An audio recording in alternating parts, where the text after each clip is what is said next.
Hey everybody, Zee Garcia here, and today I'm taking a look at a deck building adventure game. This is The Few and Cursed.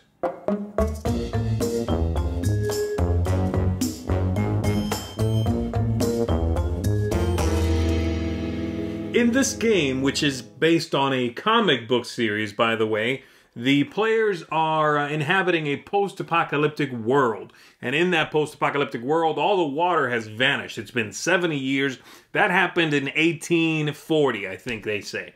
And so the players are traveling the desert that has formed where the Pacific Ocean was. That's what's going on in the game.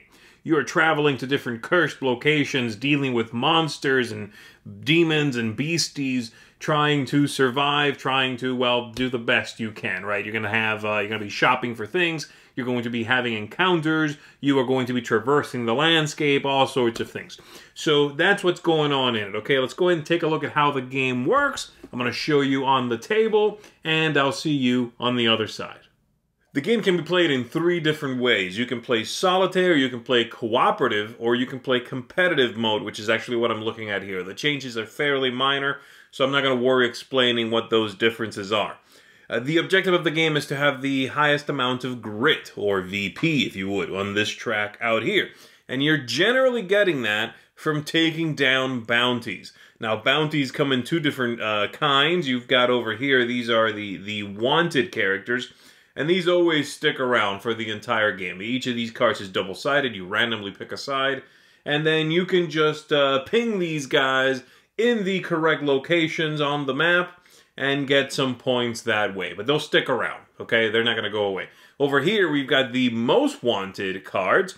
And when you knock out one of these, you'll get rid of them, and then you'll flip over the next one. At the bottom of each of these piles is one of the big baddies right here. And these four are going to show up in the corners and then push the way in towards San Andreas in the middle. So let me take you through what a round sequence looks like, and that'll give you an idea of how the game works. Okay, so at the beginning, step one is improvise, and that is the deck building phase of the game. Every player is going to draw two cards from this deck of cards right here. You are going to take a look at those two cards, and you are going to, between the two cards, keep one, add it to your hand, and discard the other one. Everybody's going to do this at the same time, all right? So take a look at both of these. This one here reduces my curse, which would push me over the edge in curse, flip over my character card, change my stats a little bit, and make it easier for me to get wounds. And this one over here lets me draw two cards, and then I trash one from my hand. All right, so I'm going to go ahead and take the card draw and discard the other one. Put that in my hand. Next up comes the encounter phase, in which everyone is going to have an encounter. Now, the encounter kind you have is based on where you are on the board. If you are in one of the outer locations, meaning not San Andreas, you are going to have an encounter from one of these two decks over here, okay? And again, those break down into two different kinds. If you are in a cursed location, the four corners, as well as the glowing ones on the board, you are going to draw from this deck right here. So I'm playing Annabelle in this scenario. She is indeed at these ruins which are cursed, so she would draw one of these cards. So you draw it and we take a look at it. It says Border Patrol. And then it gives me three different choices, okay? So the first one there lets me spend water. Let's see, 3 water, which is the currency in this game, by the way. It says bribe them and return to San Andreas. The next one says 5 strength or attack, and I can beat them up. And I get 3 points for doing that. And the last one says get turned away, which is -1 curse. So I make my choice. You can always do one of them. And then I discard that card. This player over here is just in the desert, and then the other places are desert, canyons, and ruins. And then they draw one from this deck. You pick the corresponding paragraph here, and you read it and see what happens. It's a little bit of a piece of story of something that happens. So they're in the desert, and the desert says, the light of a campfire catches your eye, and you approach a hearty group of men. They invite you to sit beside the campfire and join their game of poker. You can join their game and take home some winnings, +5 water, or watch and share their food, +1 health. So there we go. Those are my choices. I take one of those two choices. Lastly, if you are in San Andreas, your choices are different. So again, outside you have an encounter. In San Andreas, you can do either go shopping or go to the job board up here. If you go shopping, you're going to spend your water and buy some upgrades that are down there. They'll go to your board, and you can have 2 backpack items and 2 hands worth of whatever, weapons normally. Or you go to the job board, and these are objectives you can complete. You grab them up, you can even sell a job back and take some money, or you can keep it and hope to achieve that thing and get some points that way. If you don't make them by the end of the game, you lose the points listed instead. And that's the encounter phase. Then we go to the action phase, in which you're going to play cards from your hand, you're going to generate the resources they give you, and you're going to take one action. And as much movement as you want to. You can even move, take an action, and continue moving, as long as the cards in your hand allow you to do that. The different symbols are typically going to be gain cards, or draw cards. You're going to get movement, such as this one here. You are going to gain money or water. You might go up in your curse, and that one will have a special effect at the bottom, or just generate an attack or an amount of damage, okay? So, the different actions are as follows. Well, before I get to that, let me talk about movement. Movement on the board, you'll traverse these lines and they'll show you the movement amount you need. Some of them give you curse, or increase your curse. Some of them also require some of the strength. So you can move around however you want to. The actions, here are the different things you can do. You can defeat a bounty, okay? And that's from these, spending the right amount of strength in the right location, as listed on the cards.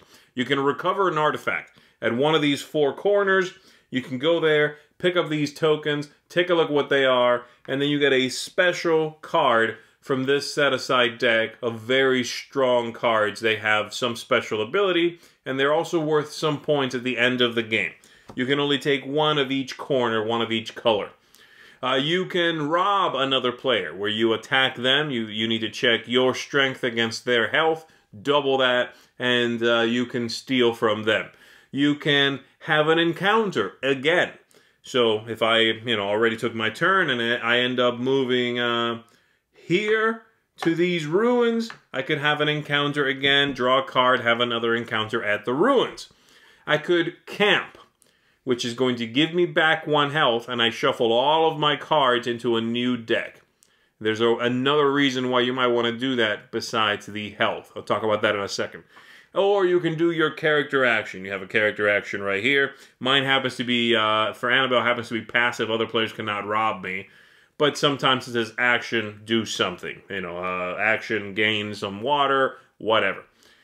Once that's all done and everybody's taken their action, then you have the cleanup phase, which is the last phase in the game, in which you are going to discard, if you want to, anything you have not played. You do not have to throw away your entire hand, but you may. You are going to draw back up to 4 cards. You are going to, if you shuffled during this round, be zapped back to San Andreas, unless you camped. If you did the camping action, you gained your 1 health, you reshuffled your entire deck, and that shuffling does not trigger you getting pulled back to San Andreas. You can stay out here and keep moving around. Next, the monsters. If there are any of these big baddies on the board, they're going to move towards San Andreas. Usually, if they make it in there, that triggers the end of the game, okay? And then lastly, you just pass the start player counter, which is this one right here. So there you go. Let me double back down to the San Andreas encounter you can have at the shop over here and explain a couple more things you can buy. Besides these cards down there, you've also got this chart here, which you can spend water for a few different things. You can buy a bullet. You can increase your bullet capacity, which is maxed out on your player board. You can increase your curse threshold, same deal. Or you can just increase your health. The bullets are going to typically be exchanged for strength. Every character has a built-in exchange rate. Annabelle here, you give up 1 bullet, you get 1 strength. But some weapons will definitely use them. And so, for example, if we take a look at this card, it says it's a revolver. It says it would cost us 7 coins, 7 water. And then you can spend 2 bullets. Let's see. Yeah, 2 bullets. And you get 5 strength. This is a one-handed weapon. And so it'll show you that as well. When you use it, just make sure you mark it, exhausted, whatever. You've done it. And then next turn, you'll have it again. As long as you have the bullets to spend on it, you'll be able to use it once again. So that's basically it. Let's go ahead and take a look at a couple of these encounters to give you an idea of what they, how they work, what they look like. And I think that'll be enough to have a good, decent grasp on the game. So here we've got one of these. These are the normal, most wanted ones, not the ones that just stick around. And so they show you where they've been seen. You can find them at any of these locations. This one says canyons, so any canyons location is fine. And then the strength you need and what you will get from them at the bottom of the card, okay? Again, once this is gone, you've got your 4 water, your 3 grit. Eventually you get to the last card in the deck, and this is one of the big baddies. So this one here is the very large snake there at Mountain View. Once this card is revealed, you'll put the snake out here at Mountain View. It's going to take 20 strength to take this one down. And again, at the end of every round, it'll march towards San Andreas. If it walks into you, it'll hurt you, etc. All right? So there you go. That should do it. The jobs, like I said, are very simple. You just complete little, they ask you to give up tokens, usually, or do something like that, and you get something for it. So this one, for instance, spend 3 movement, not for movement, just for this card, and you complete that, and you're going to get, in this case, 1 water, 1 grit. You cannot complete the same exact job more than once, but you can complete as many as you can grab and do. Again, they penalize you if you do not do them, okay? So be mindful of that. All right, everybody, let's go ahead and go back up top. Let me tell you what I think of it. All right, that is the Few and Cursed. Every time I say that, I want to say the Few and the Cursed. It just rolls off the tongue a little bit more. But anyway, that's the game, so let's talk about it, shall we? I'm going to start by saying that this game is, in my opinion, and from my plays of it, it feels very derivative, mechanically speaking, okay? I took the trouble of writing down, as I was playing one of the sessions I played, every time I was reminded of something. And I eventually just stopped, but I got Ticket to Ride with those cards that if you don't complete, they penalize you. It's like Ascension with the Cultist you can keep hitting, and they don't go away, like every deck building game. Also, obviously, this is like every deck building game. It's like Defenders of the Realm with the creatures coming into the center of the town. It reminds me of Above and Below with those little cards in the story. Scythe for the other cursed cards where they show you a picture, they don't describe it, and then give you 3 choices. So it does feel very derivative. It does. That's not necessarily bad, though, right? That doesn't affect whether the game itself is good or not, and I think this game is fun. I enjoyed this game. I had a good time with it. I keep wanting to bring it back to the table. And that's got to count for more than everything else. So let's break it down, all right? We're going to start at the top with the theme here. The theme in this is awesome. It's very cool. And it is, I'm going to say, a requirement that you enjoy this kind of theme if you're going to enjoy this game. Because that's going to carry weight. That's going to be a big part of what's going on in this game. Do you like this cool Western plus monsters or demons sort of setting? If you do, that's half the battle right there. And I do. That's actually one of my favorite settings is Western mixed with something supernatural. Like vampire Westerns, awesome. And this is adjacent to that. So that's a big one. And I think it's a great theme. It works well. Everything you do feels post-apocalyptic Western. And that works for me. The aesthetics here, cardboard quality is not great. The backs of the boards, and many of these boards are warping, by the way, but the boards here, like this one's for the redhead, it's got great artwork, and that's what I'm saying across the board here. The artwork is great. The cardboard is pretty flimsy. I actually tried to backbend one of these, and one of the corners started to just go. I was like, ah! So that's kind of the general feel. Minis are nice. They look good. The Cards are good. Iconography on them is excellent. So the artwork and all of that stuff, the graphic design, great. The components are okay. The replay value, I think, is good. I think there's a few issues, and I might as well get into that now, okay? This game production feels in many ways kind of sloppy. And the best illustrator for that is a very simple thing I noticed, and that is right here, okay? On the back of the box, you'll see it says 60 minutes, 13 and up, 1 to 4 players rather. And then on the front of the box, it says 90 minutes. 13 and up, 1 to 4 players. So 90 minutes on the front of the box, 60 minutes on the back of the box. It's closer to this one, by the way. It's a little longer. But that's just a minor illustration of the kinds of things that slip through the cracks. A big one being the rulebook, and I'll talk about that in just a sec. But as far as the replayability in the game, keeping you coming back, giving you plenty of things to do, and deviating paths as to what you chase down and how you do it. Yes, it's a fun game that keeps you coming back to the table. The replayability stays high. I have a couple of issues. I wish the artifacts, which are those special cards you get in the corners, I wish they were not color-coded into groups of 3. I doubt it's for balance issues, but if it is, then I'm wrong. But I wish that you could just, when you hit a corner, draw 2 or 3 or whatever the case is, you know, or just put 3 cards near the corners. And then when you go there, you grab one of those. You look at them, you grab one, you put the other ones back. In fact, I might do that if I can just get a token that can go in the corner to remind you you've been there. Because that's the only thing, that's the only reason why they are the way they are, I think. Is to remind you, hey, you already have a red token from the red corner. You can't go there again and get another artifact.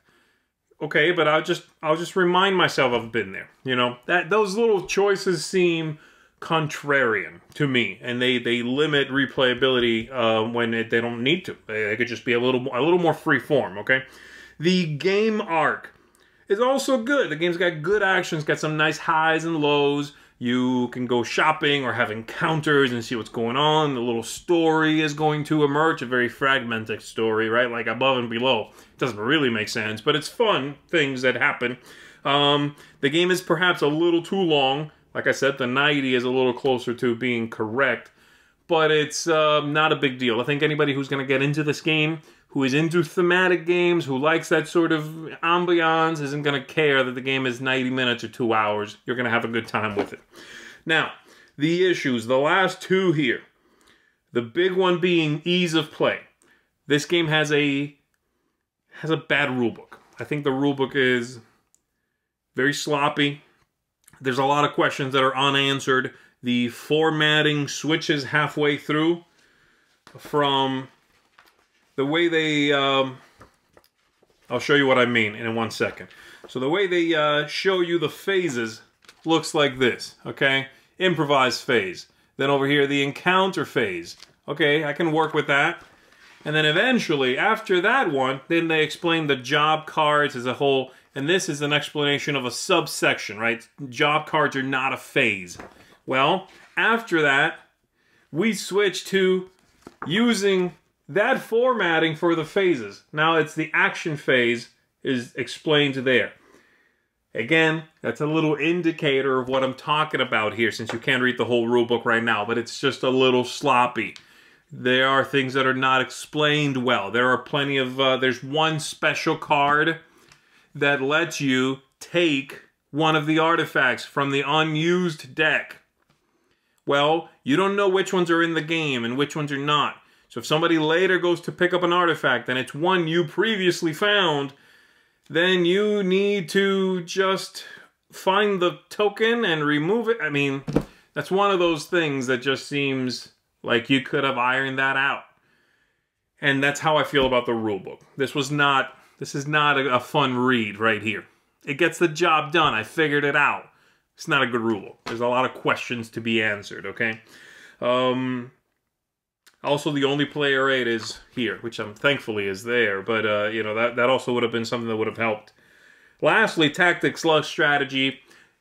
this is not a particularly strategic game, I think, okay? And there's a decent amount of luck. It's also not tremendous, not necessarily a lot more than any other deck building game. But the thing to remember here is that this is a game about the experience, an experiential game, okay? If you are someone who is going to enjoy the experience more than the tactics, the strategy, how smart you are while you're playing this game, I think you're going to have a good time with it. That's ultimately the main thing I want to get across. Is the rulebook rusty and a little, a little messy? Yes. Is the cardboard kind of cheap? Yes. Is the game a little sloppy? Is there that sort of veneer of Kickstarter sloppiness that didn't quite have enough eyes on it? Yeah, it does. Is it fun? I think so, if you like this kind of game. So that's ultimately what I think of it. I enjoyed it. I'm not going to rate it that high, but I'm going to rate it fairly high. This is going to be, for me, bottom line, a 7.5 out of 10. That means I like it. I'll happily bring it back to the table. Just hopefully I won't let too much time pass in between sessions because I'm going to have to dig back into this, and I'd rather not do that, okay? So there it is. The Few and Cursed is fun if you enjoy thematic games and you don't care too much about it being, well, a little coloring outside the lines a little bit, okay? So there it is. I don't know the comic. I'm excited to check it out, actually. This game's got me looking into the comics, so that's got to count for something. That's going to do it for me, everybody. My name is Zee Garcia. Thank you very much for checking this out. I'm going to see you on the next one.